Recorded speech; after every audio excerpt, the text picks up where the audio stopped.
swords here. Only farming tools. Facing the ambitious boy, the shopkeeper kindly explained. Even a rake would do. Let its worth be judged by the verses I etch upon the earth with it. Many days later, the wounded child stood upon the scorched earth, and silently he buried the ruined tool. For that was his first sword, and on the day that the black tide came, he broke the shackles of fate with that weapon true. Let go of my beard, you white-haired rascal! No! Fine! You win, okay? That was the first victory claimed by the boy. A victory often mentioned in later years, and yet he never treated it with shame. I understood something thanks to his beard. The others hold their breath, waiting for his thoughts. But he only gives out one response. The victor must stay focused, and success will come when you work on nothing else. Those words became the foundation of his existence. Knowledge is also a power used to smite. While studying at the Grove of Epiphany, he etched this into his heart. So he devoured thousands of books, skimming through to glean the martial powers of might. But unenlightened wisdom is merely dust. And when the next calamity approaches, all he recalled is flight. Thus, his books are always worn into shreds, for each book was read endlessly, till he remembered every detail slight. When first arriving at the Holy City, he was no more skilled than a soldier, except his ambition. Even the deliverer from the sky must have their beginnings in the soil of the nations. The elders in the Holy City scorned, casting him into barracks in derision. But none expected this new recruit of unknown history made his name in one mission. Some asked him, which teacher caused such improvement? He answers with countless names, including the Inquirer's own. Only one who treats the world as their teacher can bear its eventual destiny. Those with golden blood are bound to succeed. The golden heroes are born as gods, beloved. Such words echo in the man's mind. Yet he knows glory is not where the journey begins. He misses the buried rake, worshipped the enemy with the long beard, mended his tattered books, and polished the barracks' dust-covered gear. What forges a hero is not destiny from above, but the long journey that follows. Now he stands here and looks back, and his past twists into a winding path. The long road to the sky stretches ahead, and towards the blazing white sun, he pens down Deliverance's name.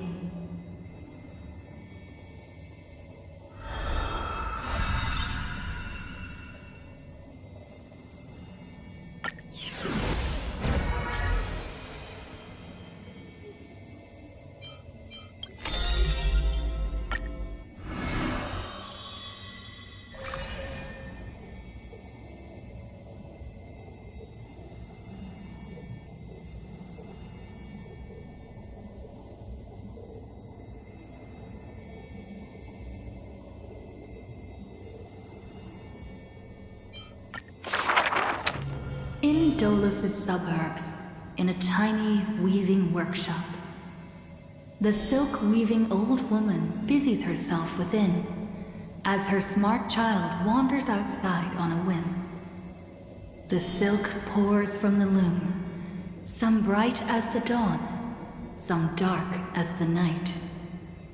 The woman had lived her whole life in poverty, yet through her business, she never deceives. Good child, listen to me. Never lie and speak deceit, for people like you only do to honesty. The girl smiles and nods, but her heart is drawn to the boundless desires of the bustling streets. And the grandmother is unaware that her handmade white dress has been stained by the mud of conceit. Madam, what is a bundle of white silk's price? Sir, only 2,000 balance coins. An honest price tag can only meager profit obtain. If we keep selling cloth like this, we'll stay poor for the rest of our lives. The girl complains to her grandmother, while sprouting countless plots and petty tricks. The woman smiles and does not reply, only weaving with night-shaded silk a suave hooded robe for her little spark. Why don't you take some of our goods and go into the city tomorrow to try out those pranks? The mesmerizing money charm of Dolo's city turns minds and tongues into a whirlwind of confusion. Even the girl who prided herself on sharp ears and a clever tongue could not contend with the myriad shifting face before her. She returns penniless and furiously seethes. I vow to the god of thieves that I will eventually empty those people's pockets. Smiling, her grandmother stops her silk work and offers some dinner with humble dish. Silly child, don't let Titans hear such vows and promises. Yet, when the moon rises, a magnificent pin graces the old lady's pale locks. The girl smiles at the old woman, now stunned in shock. I actually did return with some cash. The brilliance adorning her white hair drew all eyes, and its proud original owner arrived to stake their claim. The bet that the girl won with a brilliant trick is described as a thief's loot through lying schemes. The old woman in her panic shouldered the blame, confirming a sin that was but a fabrication. By Delos' laws, we must also execute all her family! To protect the girl, the old woman reveals the final secret unseen. She's not my family, but just an orphan picked from the street on a whim. People thought this to be a lie, but the girl knows that her grandmother cannot deceive, just like how she always glossed over questions about parents and kin. Your parents went to a city-state far away. The girl never bothered to unravel the threadbare lie. Stop! Stop right there, you thief! Run! Run as fast as you can! Cyphera! The lies overthrow the shop and tear apart the good woman's good name, leaving the girl with guilt and grief. The hearth of her home was a lie, doused by another conceit. But if her sleight of hand had better skill, would it have made that fire burn forever? The girl pulls down the hood and sinks into the starless dark. I vow to the god of thieves. And from that day, she never left empty-handed, her words woven with deceit. However, back then, the girl did not realize that the people did not covet one simple pin, but the golden blood flowing beneath her skin.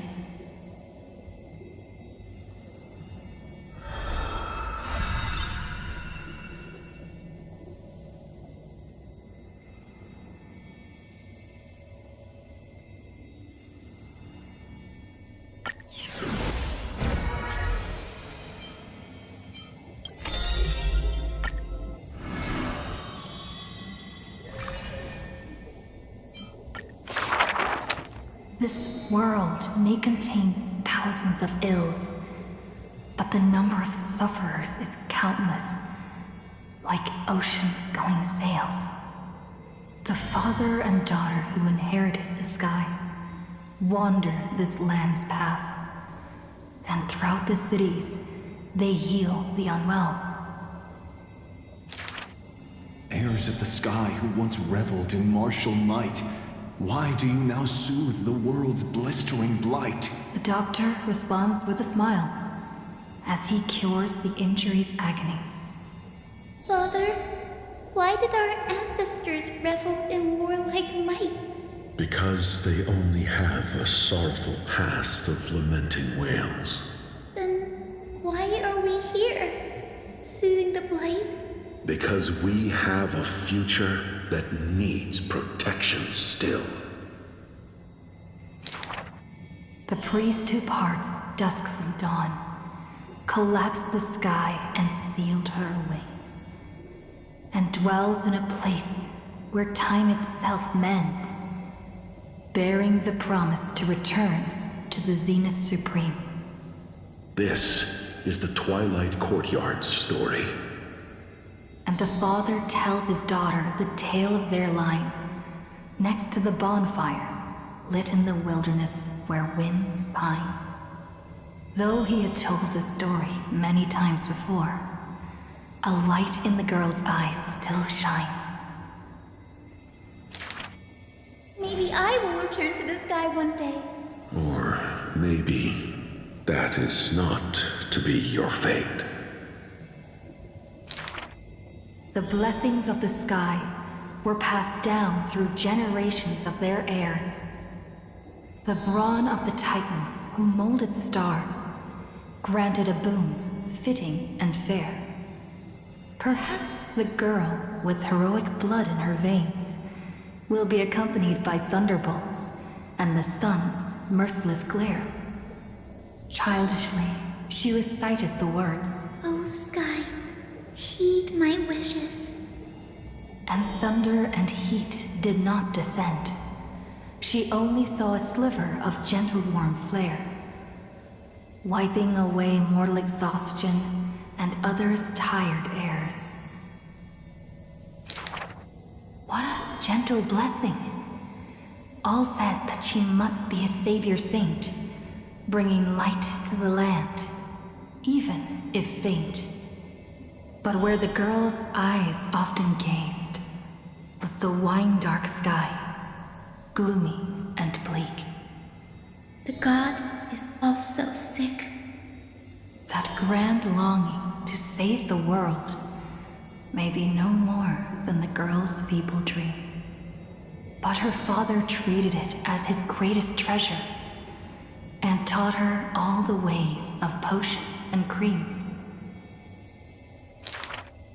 That girl therefore always accompanied the gentle master of healing and repair. And she brought glowing faint light to the night, dispelling pains and mending the world's pitchy blight. Father and daughter often rested in the silent courtyard under the giant tree. Yet today, at that place, only one solitary figure can be seen. On that night, the healer spoke to a visitor throughout the night. On that morning, he bid farewell to his daughter for the first time. He will heal the ill at a faraway place, where the end of days approaches, and no family of his should follow. You have learned the craft of healing and understood the blessing, but a light more radiant still is needed to heal the entire world. The departed healer never returned, and the girl never left. And that rather lonely courtyard stayed silent as it was before.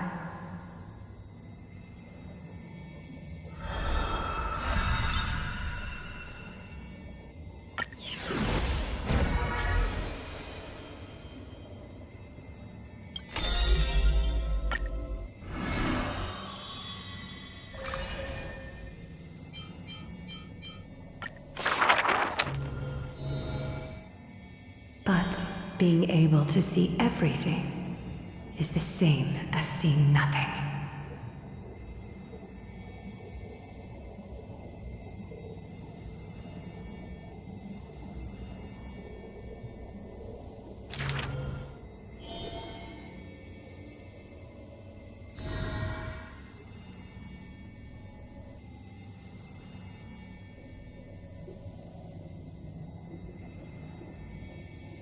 I heard that the Golden Goddess also likes to visit the baths.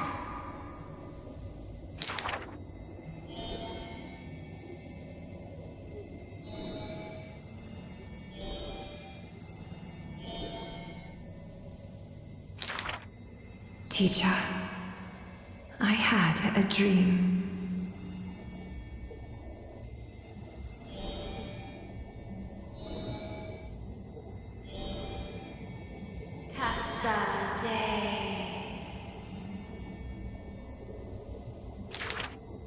The dawn device is always glittering, and birds are always chittering.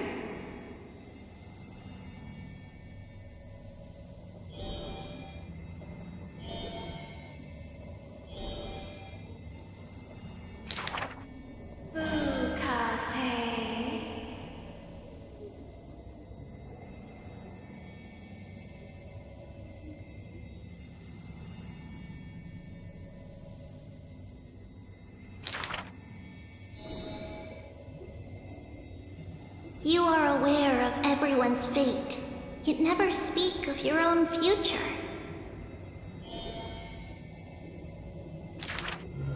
There's only one future for silken threads. That is, to weave magnificent clothes for others.